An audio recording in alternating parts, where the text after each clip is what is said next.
ফুলকপি মটরের দারুণ স্বাদের এই সবজি দিয়ে ভাত, রুটি, নান, পরোটা যে কোনো কিছুই খেতে পারেন।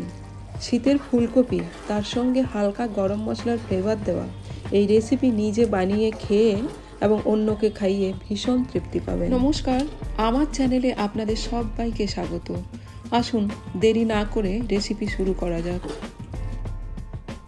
আমি হাফ কিলো ওজনের একটা ফুলকপি নিয়েছি। প্রথমে ফুলকপির ডাঁটাগুলোকে আমি কেটে বাদ দিয়ে দেব। তারপর ফুলকপির পিসগুলো আমি এই পেছন দিক দিয়ে একটা একটা করে কেটে নেব। ফুলকপির এই পিসের সাইজগুলো একটু বড় রাখবো, যাতে গ্রেভিতে দেওয়ার পরেও ফুলকপির পিসগুলো গোটা থাকে। গোটা থাকলে ফুলকপির পিসগুলো দেখতেও যেমন সুন্দর লাগে, খেতেও খুব ভালো লাগে। ফুলকপির পিসগুলো সব কাটা হয়ে গেছে। আমি এবার একটা পাত্রের মধ্যে জল নিয়ে তার মধ্যে খানিকটা লবণ দিয়ে দেব। এবার লবণটাকে জলের মধ্যে গুলে নিয়ে ফুলকপির পিসগুলো দিয়ে দেব। কিছুক্ষণের জন্য এটাকে ভিজিয়ে রাখবো। এতে ফুলকপির মধ্যে যদি পোকা থাকে তাহলে বাইরে বেরিয়ে যাবে এবং ফুলকপি পরিষ্কার হয়ে যাবে। 5 মিনিটের মতো আমি ফুলকপিটাকে জলের মধ্যে ভিজিয়ে রেখে দিয়েছিলাম। এবার জল থেকে ছেঁকে তুলে নেব। এবার আমি ফুলকপিটাকে ভেজে নেব। তার আগে আমি কিছুক্ষণের জন্য এটাকে ম্যারিনেট করে রেখে দেব। প্রথমে এই ফুলকপির পরিমাণ মতো আমি লবণ দিয়ে দিলাম। তারপর এর মধ্যে আমি হাফ চামচ হলুদ দিলাম, হাফ চামচ ধনে গুঁড়ো, হাফ চামচ মতো কাশ্মীরি লাল লঙ্কার গুঁড়ো, কিছুটা কসুরি মেথি দিয়ে দিলাম, হাফ চামচ জিরে গুঁড়ো দিয়ে দিলাম। এই মশলাগুলোকে ফুলকপির সঙ্গে একবার ভালোভাবে মাখিয়ে নেব। তারপর এর মধ্যে 2-3 চামচ বেসন দিয়ে দেবো। বেসনটাকে দিয়ে আমি ভালো করে মাখিয়ে নেব। এই বেসন দিয়ে ফুলকপিগুলো ভাজলে ফুলকপির পিসগুলো ভীষণ ক্রিস্পি হয় আর ভেঙেও যায় না। ফুলকপির পিসগুলো এভাবে যদি ভাজা হয় তাহলে ভাজার পরেও কিন্তু খেতে ভীষণ ভালো লাগে। এবার আমি একটা কড়াই নিয়ে তেলটাকে ভালো করে গরম করে নেব। তেল গরম হয়ে গেলে এই ফুলকপির পিসগুলো একটা একটা করে দিয়ে দেব, দিয়ে ভেজে নেব। গ্যাসটাকে মিডিয়াম ফ্লেমে রাখবো। এতে যেমন ফুলকপির ওপরের অংশটা ক্রিস্পি হয়ে ভাজা হয়ে যাবে, তেমনি ভেতরটাও নরম হয়ে যাবে। একটা সাইড ভাজা হয়ে গেলে আমি অন্য সাইডটা উল্টে দেব। এভাবে উল্টে পাল্টে আমি দুটো সাইডই ভালো করে ভেজে নেব। ফুলকপি ভাজা হতে একটু টাইম লাগবে, ততক্ষণে আমি গ্রেভির জন্য বাকি মশলাগুলো রেডি করে নিচ্ছি। আমি একটা চপারের মধ্যে দুটো পেঁয়াজকে দিয়ে এভাবে চপ করে নেব। আমার এই সবজির মধ্যে চপ করা পেঁয়াজই লাগবে। আপনি এটা হাতেও এভাবে কুচিয়ে নিতে পারেন। এবার দুটো টমেটোকে দিয়ে আমি চপ করে নেব।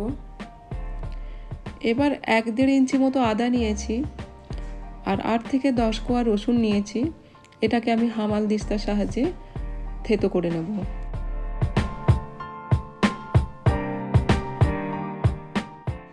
ফুলকপির পিসগুলো আমার ভাজা হয়ে গেছে। আমি এবার কড়াই থেকে নামিয়ে নেব। ফুলকপিটাকে নামিয়ে নিয়ে আমি ওই কড়াইয়ের মধ্যে 2 চামচ মতো সরষের তেল দিয়ে দেব। আমি এটা সরষের তেলে বানাবো, আপনারা চাইলে সাদা তেলেও বানাতে পারেন।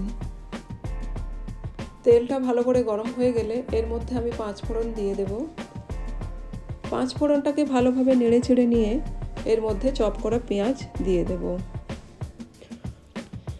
পেঁয়াজটাকে ভালো করে ভেজে নেব। পেঁয়াজ যদি ভালো করে ভাজা না হয় তাহলে গ্রেভির মধ্যে থেকে কাঁচা পেঁয়াজের কিন্তু গন্ধ আসতে পারে। যার জন্য সব সময় পেঁয়াজটাকে ভালো করে ভেজে নিতে হবে। পেঁয়াজ ভাজা হয়ে গেলে এর মধ্যে আমি টমেটো দিয়ে দেব। যে দুটো টমেটোকে আমি চপ করে রেখেছিলাম, এই টমেটো দিয়েও ভালো করে ভেজে নিতে হবে। এই টমেটোর জলটা পুরোপুরি শুকিয়ে গেলে তার মধ্যে আমি আদা আর রসুনের পেস্ট দিয়ে দেব। এই আদা রসুনের পেস্টটাকে দিয়েও 2 মিনিট মতো ভেজে নিতে হবে। এবার আমি গ্রেভির টেস্টটাকে বাড়ানোর জন্য একটা মশলা রেডি করে নেব। 1 কাপ দই নিতে হবে। এই দইয়ের মধ্যে হাফ চামচ হলুদের গুঁড়ো, 1 চামচ ধনে গুঁড়ো, 1 চামচ কাশ্মীরি লাল লঙ্কার গুঁড়ো আর হাফ চামচ জিরে গুঁড়ো মিক্স করে নিতে হবে। এই গুঁড়ো মশলাগুলো দইয়ের মধ্যে একবার মিক্স করে নেব ভালো করে। তারপর আমি এটাকে কড়াইয়ের মধ্যে দিয়ে দেব। ধাবাতে এভাবেই একটা মশলা রেডি করে ফুলকপি মটরের সবজির মধ্যে দেওয়া হয়, যে কারণে এত বেশি টেস্ট।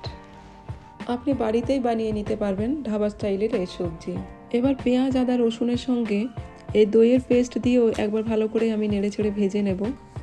একটুখানি ঝাল করার জন্য আমি এর মধ্যে লাল লঙ্কার গুঁড়ো দিয়ে দিলাম। এবার 1 কাপ মটর দিয়ে দিলাম।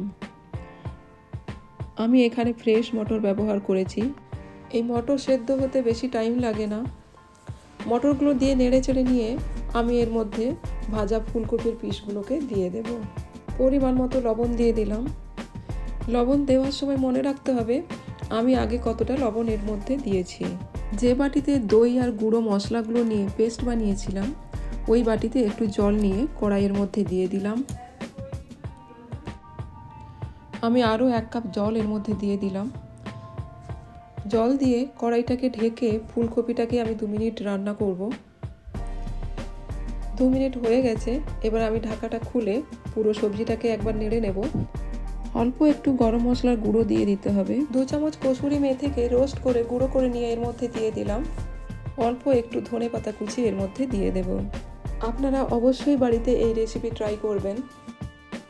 সঙ্গে থাকার জন্য আপনাদেরকে অনেক অনেক ধন্যবাদ। আর রেসিপি যদি ভালো লেগে থাকে তাহলে অবশ্যই একটা লাইক, কমেন্ট আর শেয়ার করে দেবেন।